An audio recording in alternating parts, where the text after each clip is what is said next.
Welcome to part 2 of our HDMI modded console discussion series involving the RetroTink 4K, and today's discussion is on the one and only Sony PlayStation. So, there are two available HDMI mods available for the PlayStation. The old Black Dog Tech PS1 Digital, which has been upgraded to PixelFX firmware, so you can be either on the old firmware or the new firmware. Bit of an operational difference between the two. If you're on the old firmware, you have a nice pass-through mode to begin with, whereas the new version takes advantage of a direct mode that was introduced with the PixelFX Gem. So, and then there you go. There's the second HDMI mod available, is the new PixelFX Gem. And we're going to be comparing that today with HD Retrovision cables. So they're the Genesis HD Retrovision component cables paired with a PS1 adapter. So throughout this discussion, we're hoping to show off some of the differences between the two and give you better informative decision on whether or not you want to go an HDMI modded route or just stick with plug and play. But let's go ahead and dive in. So the star of today's show is my wonderful PlayStation here. This is an original system that still has a disk drive involved in the whole process, and we're going to be running everything off disk. And as you can see, we are running the HD Retrovision cables and HDMI right here through the back. So again, HD Retrovision cables are using the Genesis cable to a PlayStation adapter, so you can see that right here. And then just standard HDMI cable right there. Let's go ahead and take a look at the PS1 Digital to start us off. So here we have the PS1 Digital in its standalone output mode at a resolution of 960p. So you can see here we have 960p selected. And the reason I have this in use for standalone mode is because it gives us a nice 4x integer scale for 240p content and a nice 2x integer scale for 480i content, which then gets nicely scaled up with the RetroTink 4K.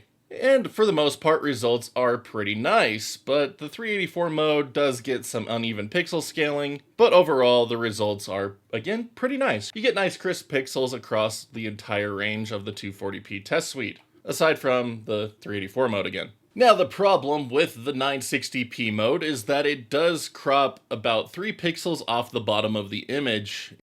I don't remember off the top of my head how many it crops, so coming into the overscan, there we go. So yes, it crops out the 2 bottom rows of pixels on the bottom of the scene. And even going in and changing the shift and crop doesn't bring those ones back like it can on other resolutions. And even at 1080p, you will see that even the bottom pixel is still cropped off if you have interpolation turned off to get the sharpest output image possible. But for 1080p, we can use the OSD functions within the PS1 Digital to shift the image vertically to get this one back. Input vertical shift to -1. There we go. And now when you go to that bottom pixel, there it is. But for the best results when running the PS1 Digital through a RetroTink 4K, you are going to want to use the new direct mode that was patched in recently. So changing this option. Unfortunately, the switch is still a bit glitchy at the moment, so you might have to restart your PlayStation a couple times to get it to take effect. And there we go, so now we are in direct mode. And this will let us take advantage of all the RetroTink 4K's available options, including the better deinterlacer. But as you can see on the checkerboard here for 240p test suite, everything is a lot more uniform, even our 384 mode that was messed up in 960p mode before. Now unfortunately, it's not always going to be the case, so our 640 by 240p mode here is not having a fun time. If we go in and turn off the auto decimate feature, we can also change the initial phase to kind of bring this back into alignment of where it needs to be. And as you can see, the pixel scaling on 640 by 240 isn't the greatest either, but with the RetroTink 4K, we can adjust the scaling factors here, so that way things can be a bit more optimal for our needs.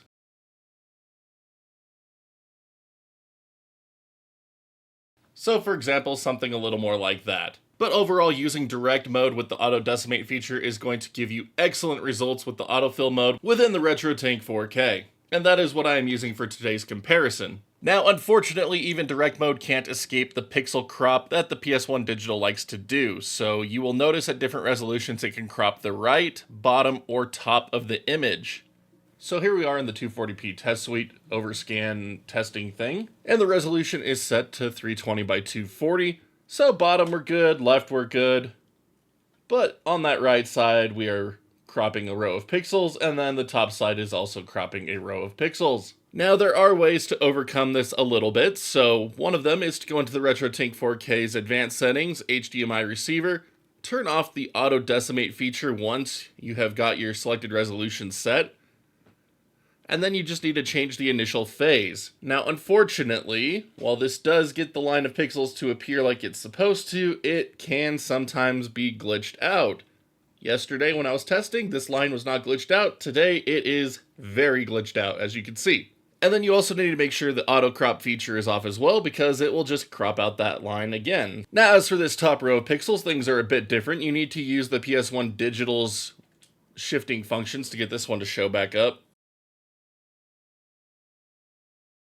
And so in the output horizontal shift, if you change this over to 1, I believe, it will get it back for us.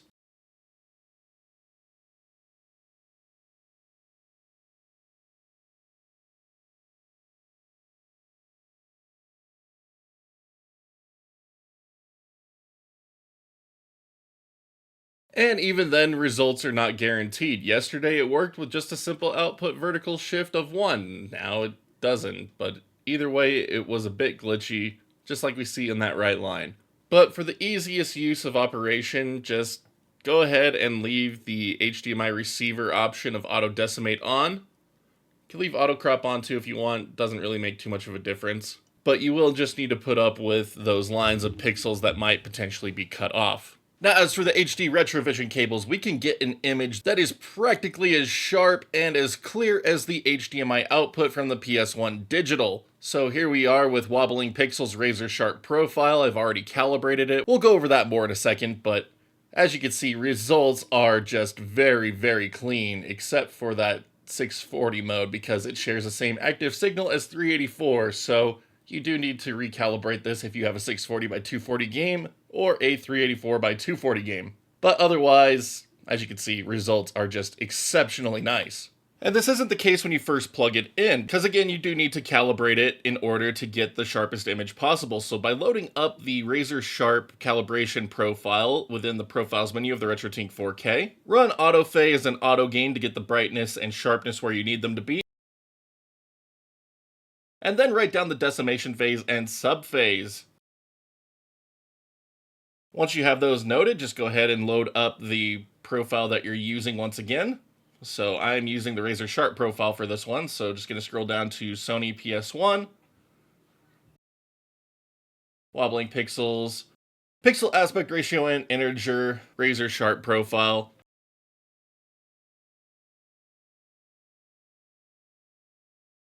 Now I'm going to go down to that RGB component and change the decimation phase and subphase to match what we got in the calibration tool, and as you can see, the results speak for themselves.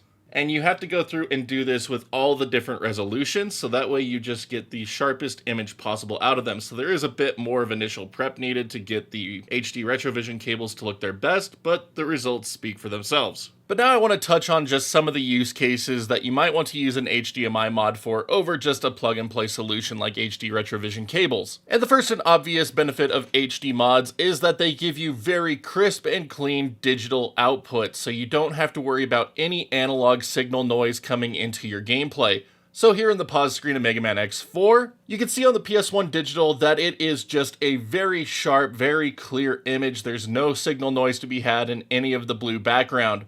Whereas in the HD Retrovision cables, being an analog signal, there is signal noise present. The second clear benefit of digital mods for these older systems is in cleaner audio output. Once again, the digital mod is pulling directly from the chip, giving you digital output, which will sound nicer in most use cases. Whereas the analog signal from the HD Retrovision cables or other connection methods will be subject to any analog noise they could receive. Now, whether or not you are going to be bothered by either of these things is truly going to be a personal preference and noticeability thing. It's not a one-size-fits-all solution, and honestly, at a normal viewing distance, I don't think I could ever tell you that there was signal noise in this Mega Man X4 screen. And as for audio, analog has never bothered me enough either, except in extreme circumstances. But again, it'll all come down to personal preference and just what the use case you want to use for it is. Now, the third benefit of an HDMI mod is if you want to be able to take these systems to other people's houses or other locations and not bring an entire scaler setup with you. Now, while this video in particular is focused on using it directly with the RetroTink 4K, that is a use case to consider and factor in depending on how you use your systems. But now, let's go ahead and take a look at 5 PS1 games of differing resolutions running through the RetroTink 4K with the PS1 Digital and HD Retrovision cables.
Ready!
Nobody blink!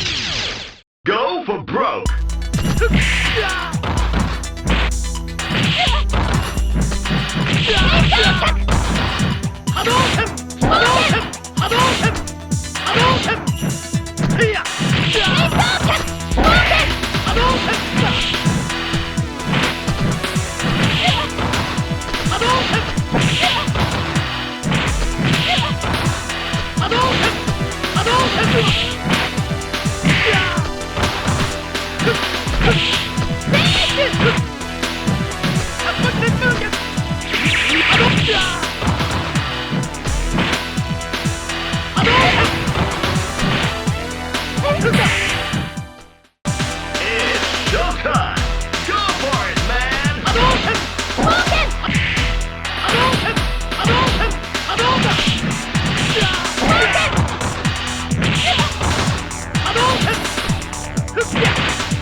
as I hope these comparisons have shown, there is very minimal differences between using a PS1 Digital and HD Retrovision cables through a RetroTink 4K.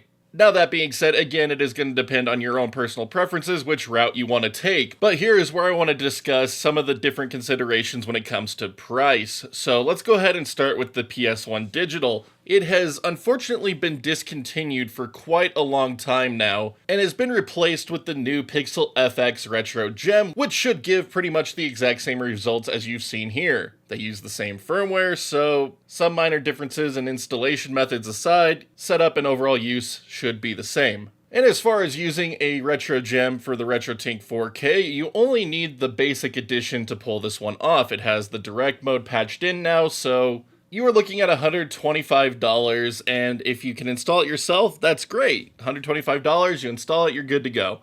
But if you do not have the soldering skills required to get this one installed, and I will say the Retro Gem on a PS1 is probably one of the more complicated HDMI installs that I've personally seen, you're going to want to use an installer, and prices can range anywhere from $50 to $150. So even with the basic edition, if you need to get an installer, you're looking anywhere from around $200 to $250 to get this all set up and running.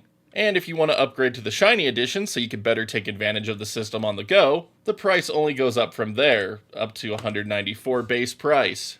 You could also try to go the pre-modded system route, but unfortunately most places that you can find them pre-modded are going to be charging a considerable amount to get these systems to you. So, I mean, just a basic PS1 Digital search on eBay, you can see here that we're looking at $800, $650. Just insanely priced to get this system pre-modded with HDMI. And one last thing to consider if you do want to go the HDMI-modded PlayStation route is that the mod isn't even compatible with every revision of the PlayStation motherboard. As of this video, it is only compatible with PU18 and PU20 motherboards. Future support is planned for the PU22 and the PS1. But again, as of this video, just those two motherboard revisions and that is it. So if you have a little PS1, you can't even consider this mod right now anyway.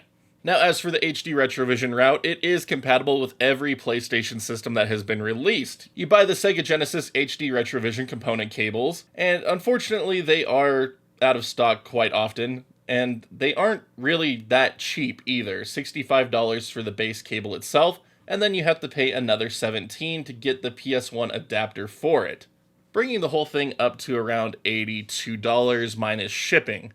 So unfortunately not that much less expensive than a Retro Gem, but it doesn't require any internal modding, and it is plug and play. And again, works with every revision of the PlayStation that has been released.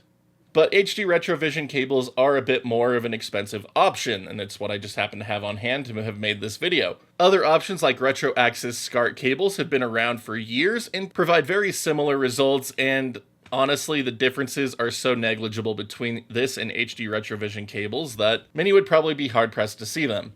And these ones, when they're available, are available for less than half the cost of the HD Retrovision setup and Retro Gem Basic.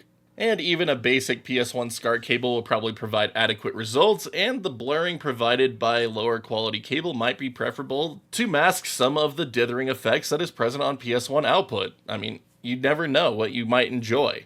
Again, all of this stuff is personal preference. So there we have it, PS1 Digital versus HD Retrovision cables. So as I begun digging into this process, this is just one of those systems that further show off how if you're using a RetroTink 4K, these digital mods really don't seem as necessary. And the PS1 Digital and PS1 HDMI overall is just another one of those examples. It's not a mod I really think is worth using for most users. And unless you just need the cleanest output possible for archival or recording purposes, or just take your system to a ton of different places without the scaler, it's just not necessary. I'm sorry, plug and play all the way. And I mean, even HD Retrovision cables are insanely expensive, so finding a good SCART cable is definitely the most preferable route that I personally would take. But if you already have everything, like, you're gonna get a great result out of it, like, no denying that. Couple little hiccups here and there that still need to be addressed, but overall, like, fantastic experience. But what do you all think? HD Retrovision cables, PS1 Digital. let me know your thoughts down below. I'd love to hear it, and just... This has been a very eye-opening experience going through and doing these comparisons and just testing this all out. But we're going to go ahead and call it here. At the end, usual favors as always. Thumbs up, thumbs down, depending how much you like this one. Sub button, notification bell. Love to have you all along for the ride.